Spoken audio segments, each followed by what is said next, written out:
What's up, everybody? Hope you are well wherever you are watching, and welcome to Daily Trailer. We all know that in the society we have many people going through a lot, and people living with disability are the ones going through a lot to survive. Like kufanya kitu ni ngumu, maybe wengine hawana uwezo wa kufanya hiyo kitu. And today's story, we have one of the amazing women or a lady anafanya kazi amazing sana kwa industry ya entertainment. Tunataka kupiga story naye tujue alianzaje na anaendelea aje mpaka saa hizi. But before that, let me thank each and every one of you wenye una watch content yetu na mwenye umesubscribe. Thanks sana, najua umeinvest kwa hii channel yetu. Tunashukuru sana na tuta make sure tumekuletea amazing stories each and every time. Let me introduce our guest of the day. Karibuni sana kwa show. Thank you so much. Thank you. Kindly introduce yourself for the sake of people wenye hawajui outside there. I am Pauline Mushiri. I'm a fashion designer and a full-time employee of DJ WIWA. Yeah. Okay, so she's DJ WIWA. WIWA. Yeah. Wow. Okay, DJ WIWA. Tumeona unafanya kazi safi and but for many people kufanya hiyo kazi unafanya ni ngumu, like hata mtu ako na mikono or something kuanza kufanya DJ ni kazi ngumu sana. And so tunataka kujua uligrow wapi, ulizaliwa wapi and all the story ya maisha yako. Mimi Kenya. Yeah. Niko shule sikusomea huko. Nisomea Zika. Yeah. Then nikaingia so niko Kenya. Yeah. Okay, so tuseme umegrow Kirinyaga. Okay. How was it here Kigrow? It was a little bit challenging because see, she has cerebral palsy, so from birth she had her own hardships to fight. She had her own personal battles. The milestones did not come as expected. She didn't achieve her milestones like other children. So everything came delayed for her. It was almost like a daily fight with her or for her. Yeah, because walking, she walked, well, she was almost turning 4 years. Okay. Talking was also another milestone, a hard time, feeding herself, just standing up. All those, they were delayed. But the good thing about it all is that they were in a different way than normal children, but they eventually came. Okay, so alizaliwa, when did you people realize akona hiyo ulemavu? For me, I realized much later, maybe like when she was like 6 months or so, because then that's when now I would actually pay attention, because then I was still a young girl. So I didn't think she had any complications or any disability. I thought she was just a small child. But then the questions that people would ask me, like when I would be sent to the shop, I would meet my mom's friends and they would check up on us, like how is the baby, is the baby has the baby's hand softened. That's when now I would go home and check how soft are the baby's hands supposed to be. Okay, or what's so different. tuseme ilikuwa ngumu. Yes, her hands were very stiff. Stiff. Very stiff, like normally kids are like this, but hers were like glue hard. Or the like. Yeah, she looked like she was ready to box someone like this. So What? you'd be lifting her up, she's still like this, held tight. Yes. Okay, for other children, like we all know, watoto wakicheza hapo nje. Kuna wale watoto wataona, okay, huyu mtoto anakaaje. Kulikuwa na watoto maybe walikuwa wanamwona ako different. Yes, there were so many. There are those who felt that she was different, and they would stare at her for one. And there are those who would see she's different. They would ask their parents. And back then, disability had not been embraced like today. So children with disability back then would be hidden. Because I don't remember seeing another child with disability until she joined school. That's when now I saw one. Not one, I saw them in hundreds. Yeah. But then, you see now when she was growing up, those who had children with disability wouldn't go past their veranda. So we would know there's a child with disability in that house, but that child would not be seen at church or outside playing. That child was kept indoors. But for her, she was dragged everywhere by us, her siblings. So those who saw her would stare at her. Others would stay away because they didn't understand what disability was. Others would associate it with witchcraft, devil worship. But then there are those who are around us who loved her so much that they embraced her like they are part of their life. And that is the small circle of friends that she kept, and those friends are still in her life to date. Yeah. Okay, with your mom, having a child mwenye ako na ulemavu ni ngumu. Mamako alikuwa anaichukuliaje kwa mlemavu? For her, on a personal level, it was hard. It was tough. When we would speak with her about that topic, she would ask me, unafikiria ninasikia aje? Ama unafikiria mimi ningetaka kuwa na mtoto mlemavu? And I will tell her no. But then she's like, but it's God who's given me. Na she'll tell me that she did not hide WIWA, despite the fact that everyone would encourage her to hide WIWA, to not take her to school, to not even go with her to church, not even buy her clothes and take care of her. But she proudly did that with so much love. She dedicated so much of her time, sacrificed her life for WIWA. So for my mom, it's something she really embraced. It was hard for her. It was hard for her, I know it was hard because the community also shunned her. She lost so many friends. Okay, because of Yes. child, okay? Yes, because you see, other women don't want to be associated with her, with my mom, because now she has a child with disability, and they don't want it. Some are thinking it's infectious, so they didn't want my mom to infect the gene that gave her that child. So you find by the time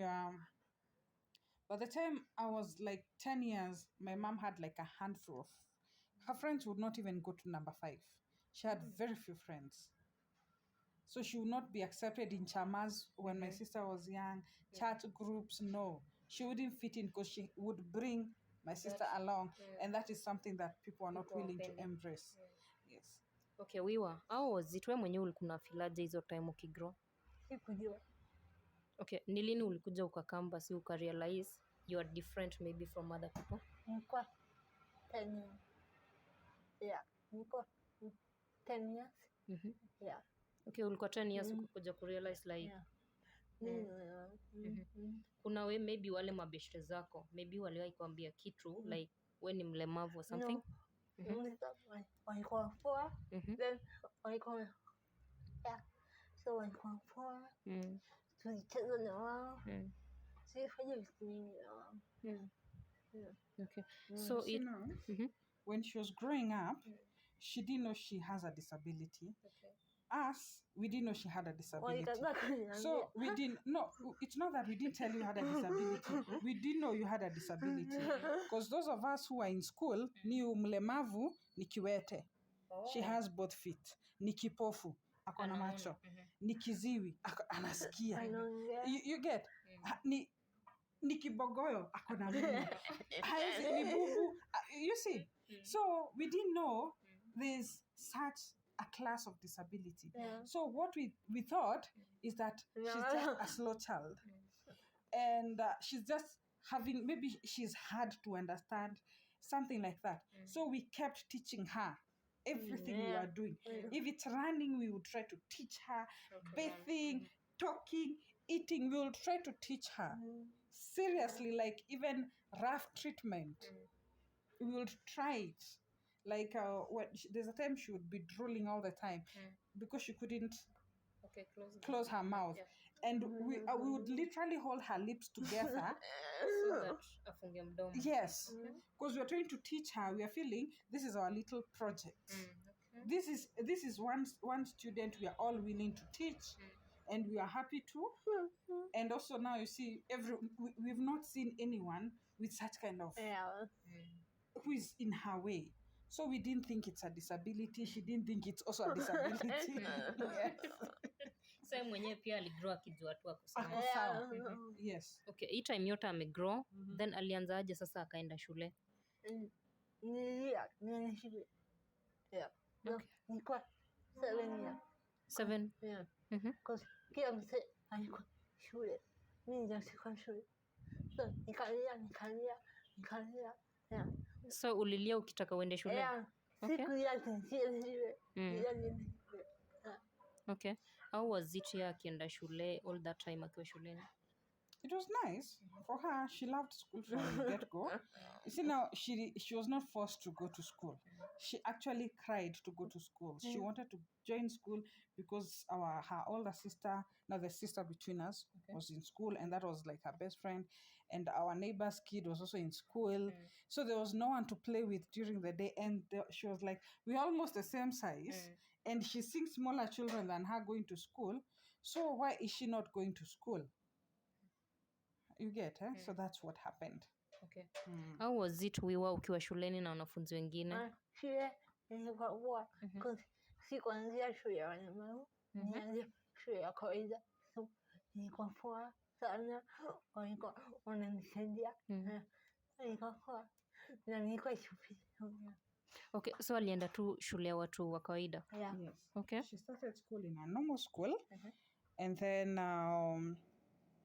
we realized those who are now, you know, she grew up being shielded. So everyone would be treating her well. She'd be told you're top of your class. But then the teachers would now come. When they see me being the older sister, they'll tell me something like, you know, your sister is supposed to be in a different school. And we'd wonder which school is this.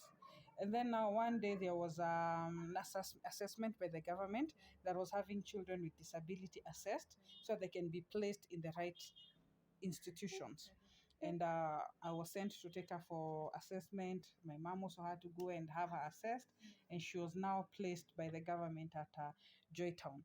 This is a school for children who have physical disabilities. Yes. And so now that's when she was enrolled in that school. Very challenging experience for her. First time she actually wanted to quit school. Yes. Yeah. Okay. WIWA, mbona ulikuwa unataka uache shule sasa umeingia kwa shule ya walemavu? Siku nimezoea bullying. Then kulikuwa na bullying. Yeah.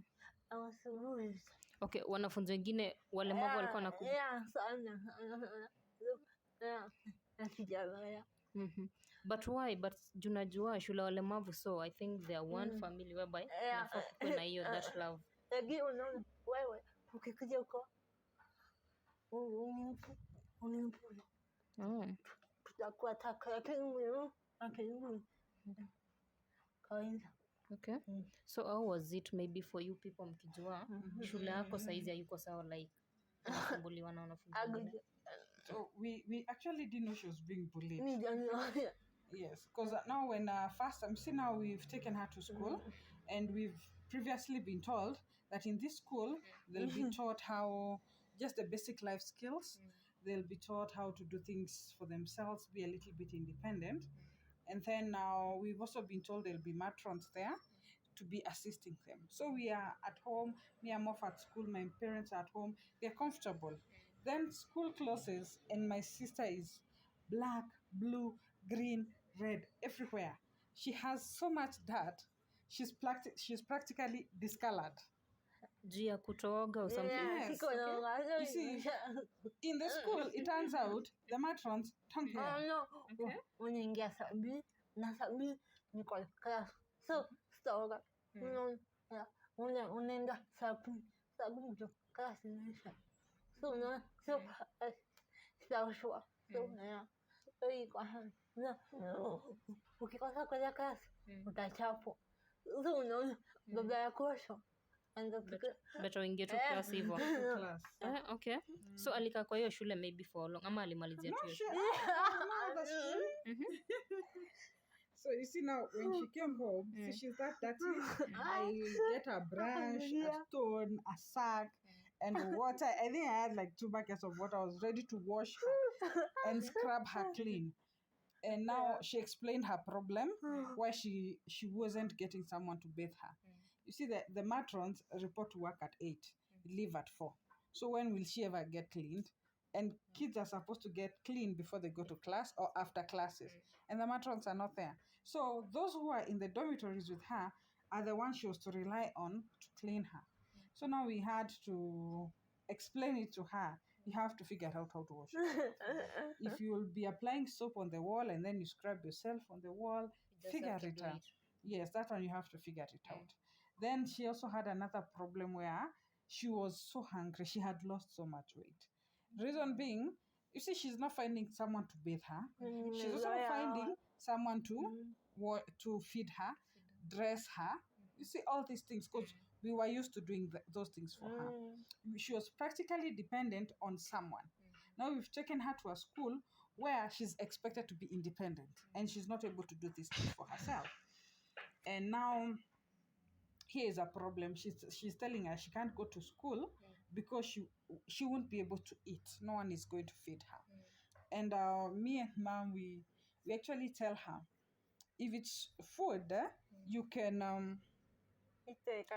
you know the way cows eat, you just dip your mouth, or dogs and animals feed, and that is what we told her. You just take the plate, it's on the table, you just eat.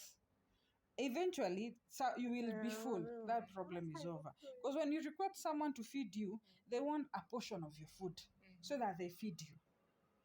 And eventually, you see, she won't get full. And you know, boarding school food is little. If it's tea, you can bite the cup, lift it up, and something will go into your mouth. You'll figure out something. How to do it. Yes, how to do it. And eventually now she goes back to school. This time round, she also has a few snacks. And now this time she's no longer a new student. So she has familiar faces. She has some snacks to share with her friends. She's able now to make friends.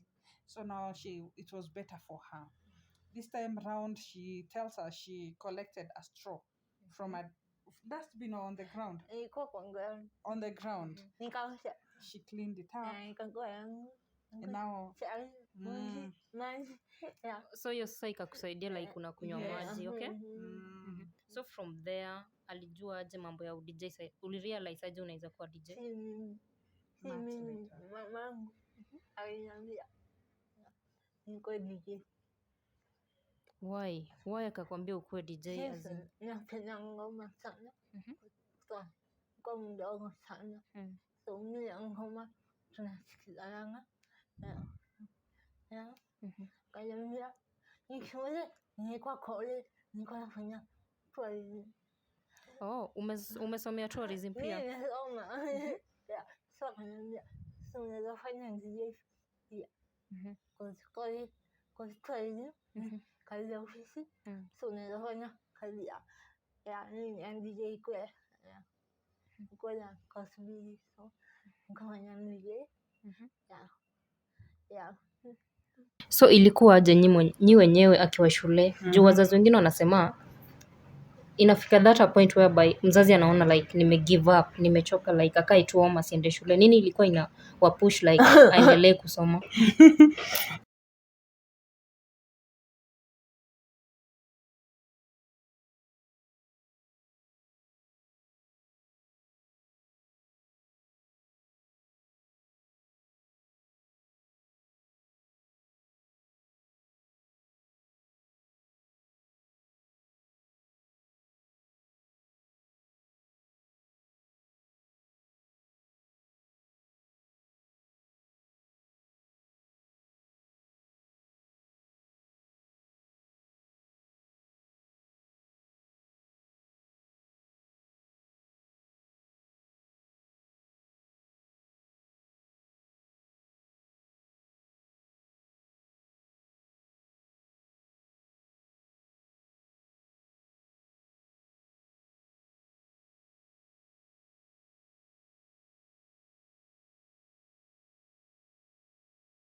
we didn't want that.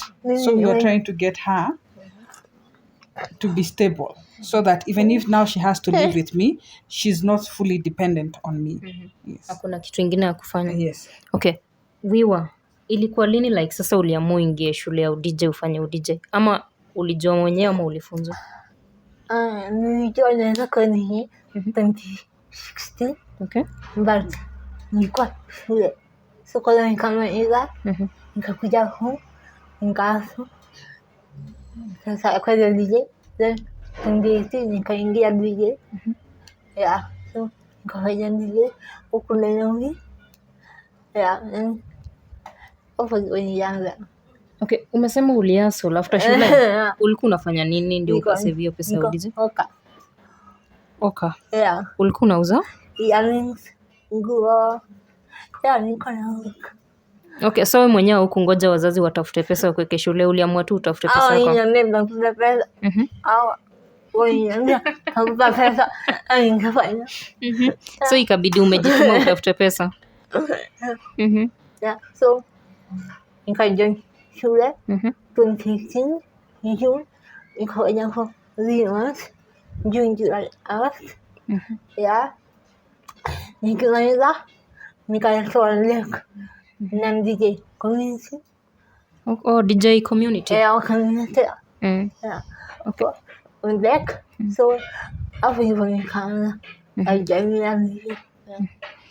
So mlichukuliaje sasa nataka akuwe DJ mambo na tourism alisoma lakini afanye hiyo tena? Sijao nikosa job. Yeah. Kaya kuna job so nikosa. Ulikosa job? Ulienda ukatafuta maybe kwa applied. We did several rounds with her. Should be wanting to go apply for a job at this place. I'll tell her, do you have a CV ready? Yes, let's go take the CV. Online, we applied, sent to friends. Yeah. We did a lot, but then nothing was forthcoming. Then now, you see now, at that time now she's experiencing one hardship because the examination body she was examined at in college was actually the in-house, the school's examination body. Whereas in that industry, they needed the external body. Yes, but we had paid for the international exam. But then now the school shortchanged us and decided to just give her an in-house certificate, which was not recognizable anywhere else.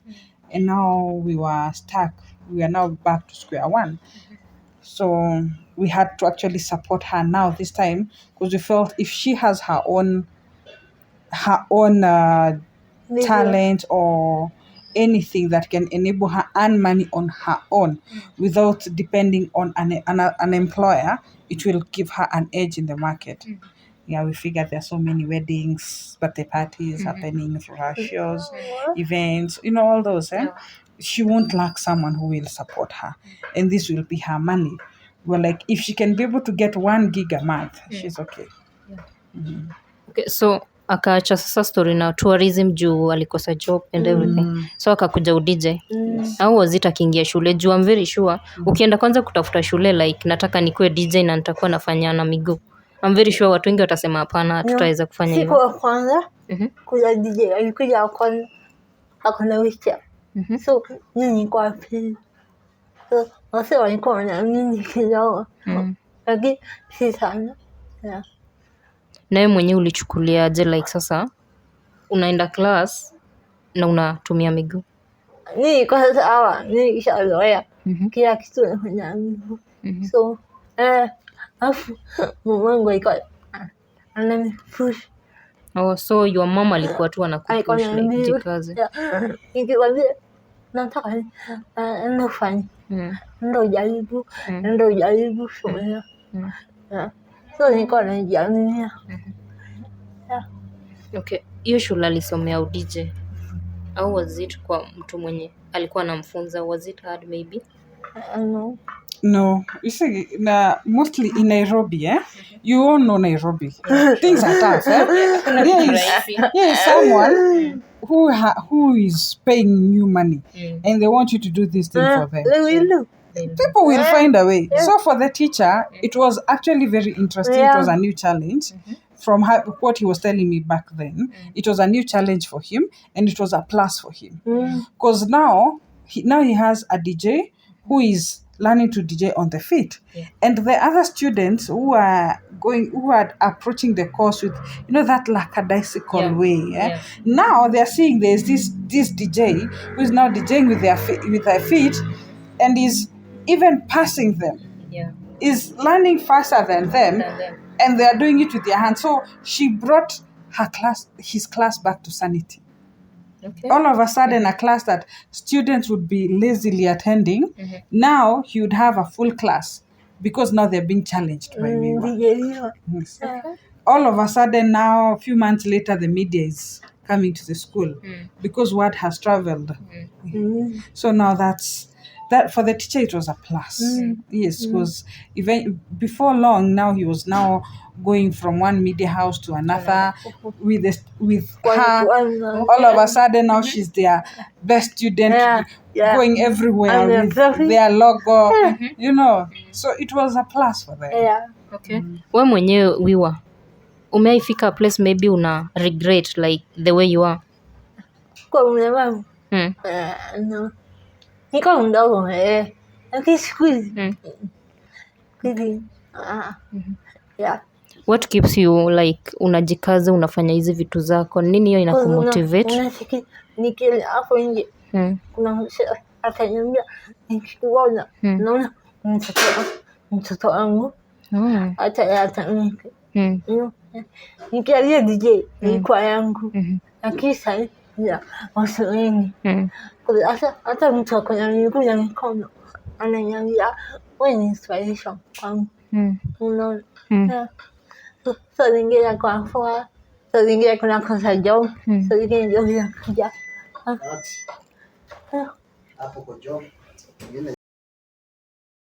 Okay, na kwa entertainment industry ya Kenya, we all know that kuna changamoto mingi. We mwenyewe unapitia changamoto gani kwa industry? Sana pata gigs ama sasa ya kila mambo aina aina job juu nikataka kwa demu yake so hiyo sana nyingine kula compensation kubwa hata kwangu naona kwa kuja kwa tukakosa job na DJ wengi. Okay. Okay, to you maybe kuna maparents wengine huku nje wako na watu walemavu lakini wamewaficha, ungependa kuambia nini? Kwani uficha mtoi? Do you know these people, the things, the ways or doors that they open for you? Their doors you actually, they open doors for you when you're sleeping. You know that day when you're just there thinking, okay, now what do I do next? These people walk into your house and you're like, what? You just opened this door. How now? No, you shouldn't. You embrace persons with disability, embrace them. They can learn with passion. If you're treating this child as a child with disability, that child will always be a child with disability. But if you give them a chance to be a human being, they can do a lot. My sister here was not treated with like a person with disability. We would literally kick her, bully her, insult her, just as kids do. We would tag at her, sissy her, just like normal kids do. And when it was time to play, we'd play with her. When it was time for doing homework, we'd do homework with her. When people are saying your handwriting is ugly, we would tell her the same, and we would teach her how to do it right. So the one thing I would really ask parents, if you have a child and you know this child has a disability, just know that this disability does not mean that is the end. It just means that this child is abled differently. If you keep expecting them to sit the way you sit, it may never happen. But try and see how they can be able to do it, how they can be able to talk, how they can be able to write. My mom would take so much time trying to teach my sister to write with the hand. At one time, my sister was writing with the mouth. Right now, she's able to type with her toes And now she no longer has to worry whether her handwriting is good or bad. If at that time the education system had thought, why are we forcing these children to write with their hands when we can all give them laptops? They can type. My sister can type very clearly. Maybe my sister today would be one of a journalist or a doctor or whatever. Anything, because then she might have been able to learn how to type with her toes faster. So how you teach PWDs is not how you teach normal abled people.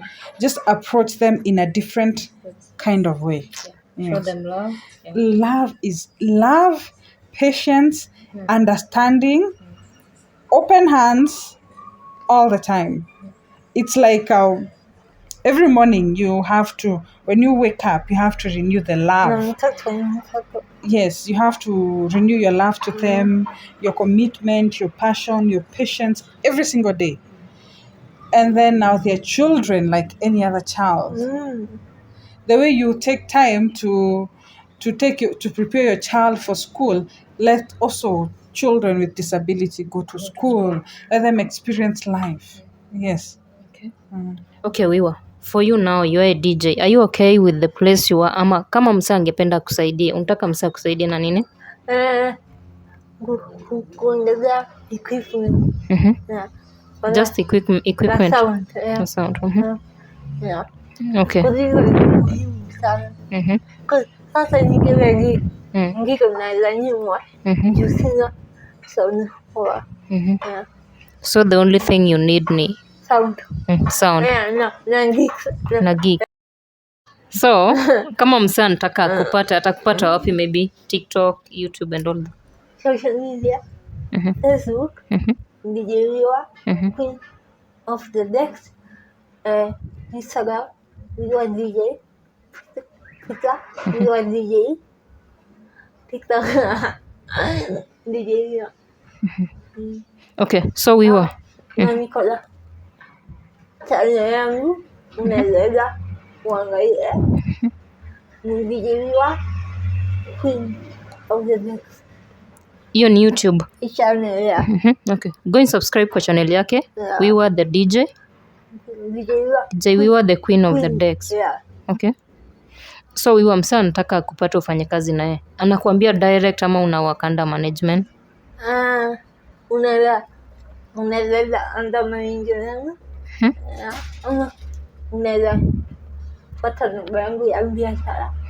Kwa social media. Ukiniko bado la kudirect kwa manager yangu. Okay. So ni nini unapenda sana kwake, like one thing unapenda sana kwa WIWA?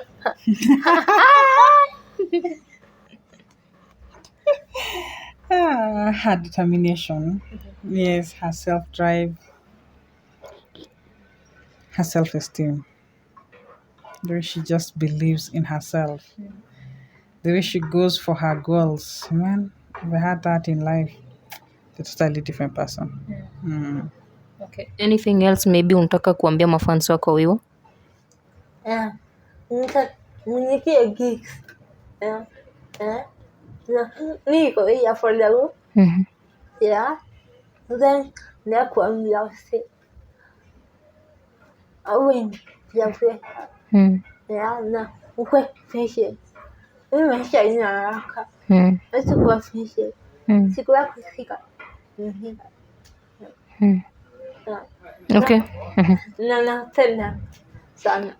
Anawapenda sana. Okay, WIWA, one thing maybe unataka kuambia sister yako. I'm very sure she's the person amestand nawe kwa jani yako, like from mali ulianzia. Huyu anaita tu na mbena. Yeye mwenyewe anajua. Okay. So tumeshukuru sana kwa time yenu. And I don't know, unafanya kazi amazing and continue kuinspire wase huku nje. Juu kuna watu wengine huku nje wameacha kujituma juu maybe msee ajiwezi, akona ulemavu or something.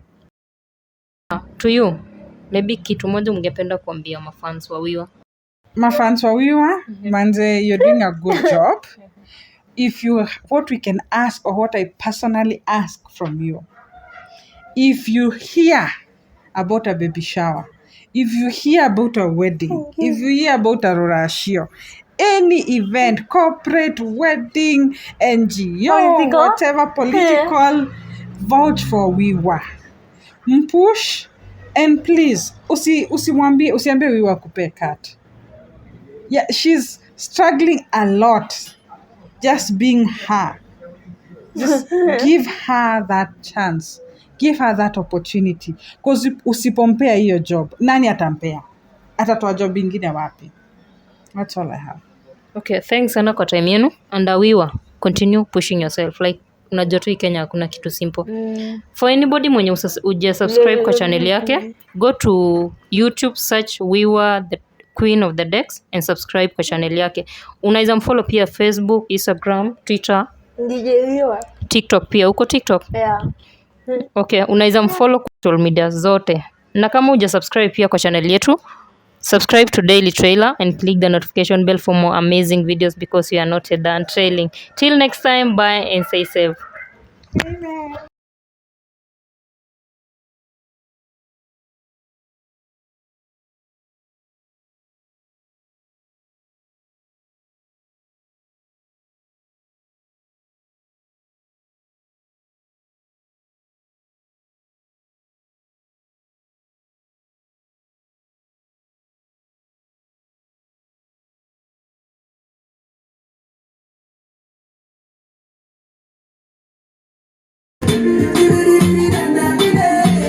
I just